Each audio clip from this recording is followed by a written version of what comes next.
श्री शिवाय नमस्तुभयम। दोस्तों, आप सभी लोग जानते हैं कि 17 नवंबर 2024 यानी रविवार को पड़ रही है मार्गशीर्ष महीने की द्वितीय तिथि। और दोस्तों, यह वह द्वितीय तिथि है जो मार्गशीर्ष महीने में पड़ने वाली सबसे बड़ी तिथि है, क्योंकि यह रविवार के दिन पड़ रही है और इसका बहुत ही बड़ा और विशेष महत्व होता है। पूज्य गुरु जी ने कहा है कि अगर कभी भी मौका लग जाए और मार्गशीर्ष महीने की रविवार द्वितीय तिथि को पड़ जाए तो आप लोगों को एक दीप वाला उपाय तो अवश्य ही करना चाहिए। इन दोनों का संयोग बहुत कम आता है और इसी के साथ में गुरु जी ने अपनी शिव पुराण कथा में बताया है कि इस दिन आपको एक दीपक वाला उपाय तो आपको अवश्य ही करना चाहिए, क्योंकि ऐसा दिन पूरे साल में सिर्फ एक ही बार आता है। और दोस्तों, आप सभी लोग जानते हो कि रविवार द्वितीय तिथि का अगर सबसे बड़ा कोई उपाय है तो एक दीपक वाला उपाय है। जिन लोगों ने इस उपाय को ना किया हो, मतलब पूरा साल निकल गया, उन्होंने किसी दिन इस एक दीपक वाला उपाय को ना किया हो, पर दोस्तों आपके पास एक आखिरी मौका बचा हुआ है जो कि 17 नवंबर के दिन है। तो इस दिन आप लोगों को इस वाले उपाय को जरूर कर लेना है। भले ही आपने पूरे महीने भर इस उपाय को ना किया हो, पर अगर आपने इस मार्गशीर्ष महीने के रविवार द्वितीय तिथि के दिन अगर इस वाले उपाय को कर लिया तो आपको इस उपाय को करने का वह फल मिलेगा जिसकी आपने कभी कल्पना भी नहीं करी होगी। इसीलिए आप लोग इस वाले उपाय को एक बार जरूर कर लेना है, ताकि आप लोगों के हाथ से यह मौका ना जा सके और आपको इस उपाय को करने का फल मिल सके। दोस्तों, यह उपाय पंडित जी ने अपनी अभी की ही श्री शिव महापुराण की कथा में बताया है, जिस उपाय को आज हम आपको बहुत अच्छे से समझाने वाले हैं। इस वीडियो को देखने के बाद इस उपाय को समझने के लिए आपको कोई और वीडियो को देखने की जरूरत नहीं पड़ेगी। तो चलिए दोस्तों, उपाय को शेयर करते हैं। देखिए, यह इस मार्गशीर्ष महीने के द्वितीय तिथि के दिन यह इतना खास होता है, इतना महत्वपूर्ण होता है। देखा गया है कभी कभी बड़े बड़े पूजा पाठ अनुष्ठान से जो मनोकामना पूर्ण नहीं होते, वह मार्गशीर्ष महीने के रविवार द्वितीय तिथि के दिन एक छोटे से उपाय करने से ही आपकी मनोकामना पूर्ण हो जाती है।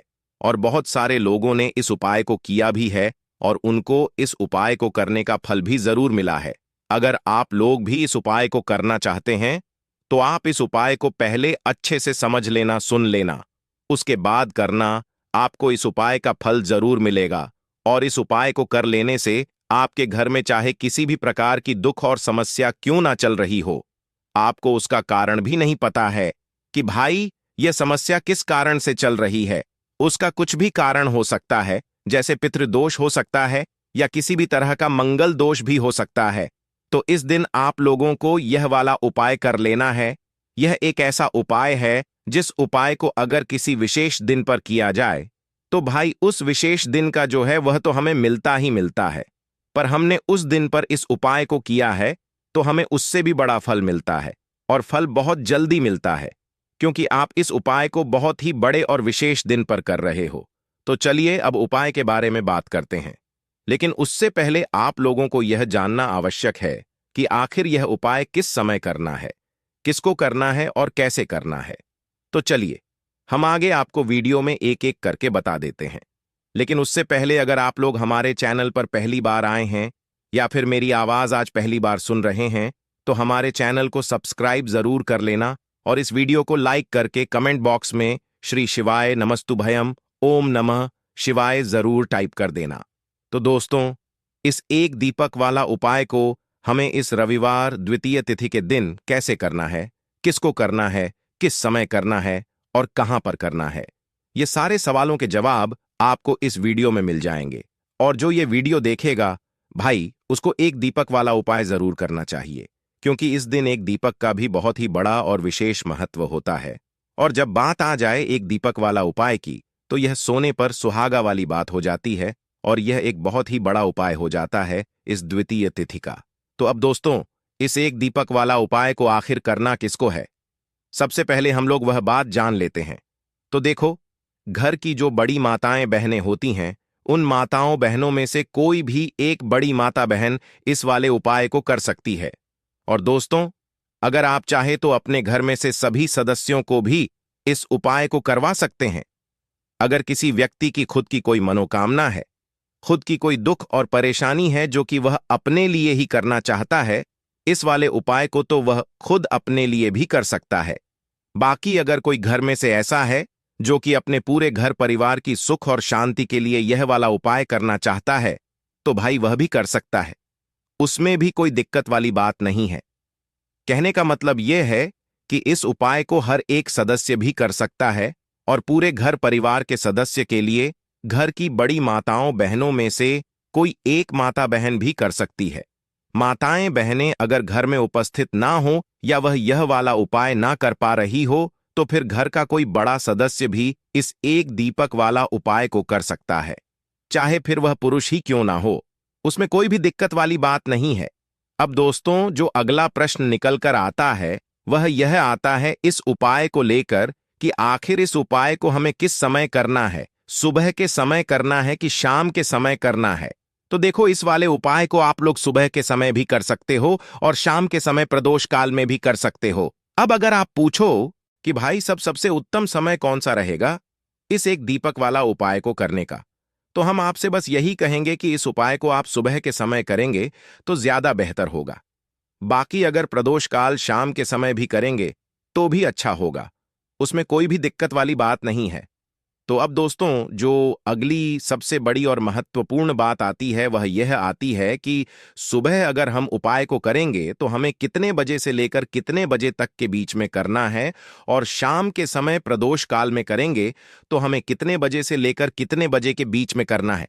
तो देखो, सुबह जितनी जल्दी हो सके आप उपाय को करने की कोशिश करना। बाकी अगर किसी कारणवश लेट भी हो जाओ, थोड़ी देर भी हो जाए, तो 10 या 11 बजे तक भी आप उपाय कर लेना, पर 12 बजे से ज्यादा देरी ना हो। ठीक है, इस बात का ध्यान रखना।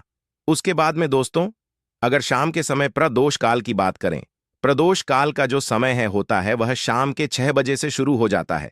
मतलब शाम के 6 बजे से लेकर 7 बजे के बीच का जो समय होता है, यह समय प्रदोष काल का समय होता है। तो आप इस उपाय को 7 या 8 बजे के बीच में भी कर सकते हो। मतलब शाम के 6 बजे से रात 8 बजे के बीच में आप कभी भी इस वाले उपाय को कर सकते हो। उसमें कोई भी दिक्कत वाली बात नहीं है दोस्तों। सबसे पहला, यम का दीपक कैसे जलाना है वह समझ लीजिए। देखिए, यम का दीपक जो होता है वह बहन अपने भाई के लिए भी जलाएंगे और भाई जो है अपने बहन की रक्षा के लिए भी जलाएंगे। ठीक है, यानी कि भाई बहन दोनों को यह दीपक दान करना चाहिए अपने अपने घर पर। अगर भाई बहन शामिल में रहते हैं, भाई बहन एक ही जगह रहते हैं, तो आपको दोनों के बीच में एक ही दीपक जलाना है, अलग अलग दीपक नहीं जलाना है। विशेष इस बात का ध्यान रखना। देखो, यम का दीपक जो होता है वह रक्षा करता है, यानी कि किसी भी प्रकार से अकाल मृत्यु की, अगर किसी प्रकार से दर्दनाक जो मृत्यु होती है उसके भय से बचाता है और उसी से बचाता है। तो विशेषकर बहन अपने भाई को इस प्रकार से भाई की रक्षा के लिए दीपक का प्रचलित करते हैं, और भाई जो है अपनी बहन के लिए इस प्रकार का दीपक का दान आज करते हैं। देखो, मार्गशीर्ष के पवित्र महीने में विशेष दीपदान का महत्व होता है। धनतेरस पर अलग विधि थी यम के दीपक का दान करने के लिए, क्योंकि वह पूरे परिवार के निमित्त था। लेकिन यह जो द्वितीय तिथि का जो दीपक का दान होता है वह बहनों के लिए होता है, भाइयों के लिए होता है। तो देखो, भाई बहन अपने घर में करेंगे और यह दीपक भी रात्रि में किया जाता है। दीपदान का जो दान है, इस दीपक के लिए भी आप आटे का या माटी का दीपक ले सकते हैं। आटे का दीपक ले रहे हैं तो बिना नमक का आटा मरना, 4 बाती उसके अंदर लगाना, लंबी बाती लगाना, और इस दीपक के अंदर केवल और केवल सरसों का तेल ही आपको भरना है। साथ में लेना है काले तेल। काले तेल भी दीपक के अंदर आपको डालना है, और यह चौमुखी दीपक आपको प्रज्वलित करना है। और अपने घर के बाहर, यानी कि जैसे ही घर से बाहर निकलोगे तो आपका उल्टा साइड और घर के अंदर घुसोगा तो आपका सीधा साइड, वहां पर आपको चौमुखी दीपक का यह दीप दान करना है, यम के नाम का। और यह यम का नाम का दीपक जो आप दीप दान करोगे तो आपका जो भाव होना चाहिए वह होना चाहिए दक्षिण दिशा की तरफ, कि यह मैं यमराज के लिए यम का दीप दान कर रहा हूं। मेरे भाई बहन की रक्षा हो, या मेरे भाई के रक्षा हो, मेरी बहन के रक्षा हो, ऐसा मन में भाव लाकर के यह यम का दीप दान किया जाता है। तो यह आज बहुत ही शुभ होता है। यम का दीप दान करना जरूर। आप अपने भाइयों की रक्षा के लिए, अपनी बहनों की रक्षा के लिए यह यम का दीपदान जरूर करें और इस प्रकार से यह दीपक होता है, दीपक जल करके शांत हो जाएगा। तो अगले दिन इस दीपक को किसी भी खाली स्थान पर आप रख करके आ सकते हैं। ध्यान रखना, इस दीपक को वापस से आप इस्तेमाल नहीं कर सकते। अब हम बात कर लेते हैं दूसरे उपाय की, जो कि बुद्धि ज्ञान विवेक के लिए है, व्यापार की वृद्धि के लिए है, जो कि आपको इलायची से करना है।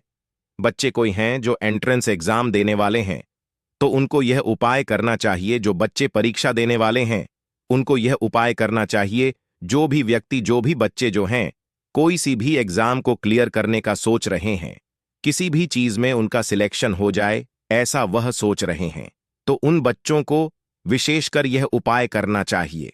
बच्चों को, बच्चों की मां को नहीं, बच्चों को खुद को यह उपाय करना है। देखो, पहली आ गई, आपको बात समझ में। देखिए, दूसरी बात यह है, जिन बच्चों का पढ़ाई लिखाई में मन नहीं लगता है, उनको भी यह उपाय करना है। आ गई आपको बात समझ में। अब देखो, जो व्यापारी हैं, जिनका व्यापार ढंग से बिल्कुल भी नहीं चलता है, असफलता बहुत ज्यादा आती है, उनके जीवन में उतार चढ़ाव बहुत ज्यादा आते हैं। व्यापार अच्छा चलता है, एकदम से डाउन हो जाता है, कुछ ऐसी परेशानियां हैं, तो बुध ग्रह को मजबूत करना बहुत जरूरी है, विशेषकर आपके व्यापार के लिए। तो आपको यह उपाय करना चाहिए। ठीक आ गई आपको बात समझ में। अगर आपकी नौकरी है, नौकरी ढंग से नहीं चल रही है, तो भी आप यह उपाय करेंगे। देखो, यह उपाय बहुत ध्यान से समझना, क्योंकि थोड़ा सा अलग है। दीपदान वाला उपाय तो हम दूसरे में बता देंगे आपको किस प्रकार से दीपदान करना है। दोनों में से जो उपाय आपको लगता है आप कर सकते हैं। देखो, इसके लिए आपको 5 बेलपत्र लेना पड़ेंगे। ठीक है, पांचों बेलपत्र, ध्यान रखना, खंडित नहीं होने चाहिए, कहीं से भी कटे फटे नहीं होने चाहिए। 5 बेलपत्र ले लिए। साथ में आपको लेना है लाल चंदन का पाउडर और पीला चंदन का पाउडर, दोनों आपको लेना है। और दोनों पाउडर में थोड़ा थोड़ा जल आपको मिला देना है। देखो, लाल चंदन, पीला चंदन बाजार में आसानी से मिलता है, वहां से आप लेकर के आ सकते हैं। नहीं तो आप घिस करके भी, जो लकड़ी आती है ना, घिस करके भी आप उसका उपयोग कर सकते हैं। अब देखो, यह तीनों सामग्री लेकर के आपको जाना है भगवान शिव के मंदिर में। देखो, सुबह से लेकर के रात्रि तक, जब आपकी छा हो, तब आप यह उपाय कर सकते हैं। आपको क्या करना है, क्रिया बिल्कुल ध्यान से समझना। आपके सीधे हाथ की चीठी, उंगली के पास वाली जो उंगली है, जिसे अनामिका उंगली कहते हैं, अनामिका उंगली में लाल चंदन लगाना है। ठीक है। और जो पार्वती माता और भगवान शिव जिससे जुड़े हुए रहते हैं, जिसे हम कटी भाग कहते हैं, कटी भाग में आपको 7 बिंदी आपको लाल चंदन की लगानी है। देखो, एक बिंदी लगाना, फिर वापस से लाल चंदन लेना, फिर दूसरी बिंदी लगाना। इस प्रकार से पूरी गोलाई में एक एक बिंदी लगा करके आपको 7 बिंदी पूरी लगा देनी है। आ गई आपको बात समझ में। 7 बिंदी आपने लाल चंदन की लगाई और पीले चंदन की आपको 5 बिंदी लगानी है। लेकिन कहां पर लगानी है समझना ना, वो माता अशोक सुंदरी वाले स्थान पर आपको लगा देनी है। एक ही जगह 5 मत लगा देना, अलग अलग लगाना। एक धोती 5, इससे थोड़ी सी लंबी लगाना, छोटी छोटी भले लगाओ। तो इस प्रकार से आप 5 बिंदी वहां पर माता अशोक सुंदरी वाले स्थान पर आपको लगा देना है। ठीक है। अब यहां पर हमारे पास है 5 बेलपत्र। अब यह बेलपत्र एक एक करते हुए आपको अर्पित करना है भगवान शिव के ऊपर, श्री शिवाय नमस्तुभयम का जाप करते हुए। अब देखो कैसे अर्पित करोगे। जो पत्ती वाला हिस्सा होगा वह नीचे की साइड होना चाहिए, उस प्रकार से आप अर्पित करोगे। और जो 5 डंडी है, 5 बेलपत्र की जो 5 डंडी है ना, 5 डंडी अलग अलग दिशा में होनी चाहिए। ठीक है, बिल्कुल फूल जैसा बन जाएगा। देखो, वीडियो के अंदर बताने का प्रयास कर रहा हूं, इस प्रकार से बन जाएगा। और इस प्रकार से उपाय करना, और अंत में बुद्धि ज्ञान विवेक की प्राप्ति हो, ऐसे आपको कामना करना है। व्यापार अच्छे से चले, ऐसे आपको कामना करना है। नौकरी अच्छे से चले, ऐसे आपको कामना करना है। जो भी आपकी कामना है वह महादेव से बोले। एंट्रेंस एग्जाम देने जा रहे हैं, एंट्रेंस एग्जाम आने वाली है। एंट्रेंस एग्जाम के लिए जिसके लिए भी आप तैयारी कर रहे हैं, उसका स्मरण करें और इस चीज में मैं सफल हो जाऊं, ऐसी आपको कामना करना है। और यह सुंदर सा दूसरे उपाय आपको करना है। देखो, यह उपाय जरूर करना, बहुत ही प्रभावशाली उपाय है। अब हम बात करते हैं तीसरा उपाय की। देखिए, मार्गशीर्ष का पवित्र महीना, और दीपदान तो आपको करना ही चाहिए। रोज अलग अलग प्रकार की दीपदान कर रहे हैं, ताकि दीपदान का अलग अलग प्रकार का प्रभाव हमारे जीवन में पड़ता है। तो देखो, आज का दीपक किस लिए होता है? बुद्धि, ज्ञान, विवेक के लिए। ठीक है। साथ ही साथ अगर यह उपाय शुक्रवार के दिन करोगे तो फिर लक्ष्मी जी के लिए यानी कि धन प्राप्ति के लिए यह उपाय हो जाएगा। देखो, करना क्या है समझना। 17 नवंबर द्वितीय तिथि की रात में आपको 3 दीपक वाला यह उपाय करना है। देखो, तीनों दीपक भी लगा सकते हो या एक दीपक लगाना चाहते हो, 3 जगह दीपक लगाना है। अगर एक दीपक लगाना चाहते हो तो एक दीपक भी आप लगा सकते हैं। 3 दीपक लेना। हम 3 दीपक का बता रहे हैं। तीनों में से जहां आपकी इच्छा हो वहां पर भी आप लगा सकते हैं या तीनों जगह भी लगा सकते हैं। आ गई आपको बात समझ में? 3 दीपक लेना है। तीनों दीपक गोल बाती के होंगे। तीनों दीपक में आपको घी भरना है। साथ में साबुत हरी इलायची लेना है। हरी इलायची खंडित नहीं होनी चाहिए, हरी इलायची भी साबुत आपको लेना है। ठीक है, हरी इलायची ले ली। 3 दीपक ले लिया। सबसे पहली हरी इलायची। और यह जो दीपक है आपको कहां पर रखना है? तुलसी जी के वहां पर आज आपको तुलसी जी की जड़ में दीपक रखना है गोल बाती का। और इसी दीपक के अंदर एक हरी इलायची आपको डाल देनी है आज। हरी इलायची व लाला दीपक जैसे जलता है ना तुलसी जी के वहां पर, तो वहां का जो दीपक का जो औरा रहता है वहीं पर ओम नमो भगवते वासुदेवाय का जाप करना 11 बार। और तुलसी जी से अपनी जो भी कामना है आपकी वह आपको बोल देना है। मार्ग शीर्ष का पवित्र महीना, तुलसी जी में दीपदान और वह भी इलायची डाल करके, और आपकी जो भी मनोरथ है वह जरूर पूरी करेगा। देखो, पहला दीपदान आपने कर लिया तुलसी जी के वहां पर। दूसरा जो दीपदान है, आपको यह दीपक ले जाना है भगवान शिव के मंदिर में, और भगवान शिव के मंदिर में दीपक के अंदर इलायची डाल करके भगवान शिव की आरती करना। और दूसरा दीपक वहां पर भगवान शिव के सामने रखना और आपकी जो भी इच्छा है वह आपको बोल देना है। ठीक है। अब जो तीसरा दीपक का दान आप करोगे वह करोगे आंकड़े के पेड़ की जड़ में। यह भी इलायची डाल करके ओम गण गणपति नमः या श्री गणेशाय नमः का 11 बार जाप करके यह आप वहां पर आप अर्पित करोगे, जिससे बुद्धि, ज्ञान, विवेक की प्राप्ति होगी। यह तीनों दीपक सूर्यास्त के बाद आपको लगाना है। ध्यान रखना, सूर्यास्त के बाद ही दीपकों का दान होता है। देखो, तीनों जगह हमने आपको बता दी है। तीनों जगह में से जहां कहीं भी आप जा सको, शिव मंदिर में जा सको या आंकड़े के पेड़ के वहां पर जा सको या तुलसी जी के वहां पर आप रोज दीपक लगाते ही होंगे, तो आज इस प्रकार से यह दीपक लगाना। देखो, भले एक दीपक का दान करना, लेकिन इस प्रकार से ही आपको दीपक का दान करना है। तो दोस्तों, यह थे पूज्य गुरु जी द्वारा बताए गए कुछ बहुत ही खास उपाय। अगर आपको जानकारी अच्छी लगी हो तो वीडियो लाइक करिएगा।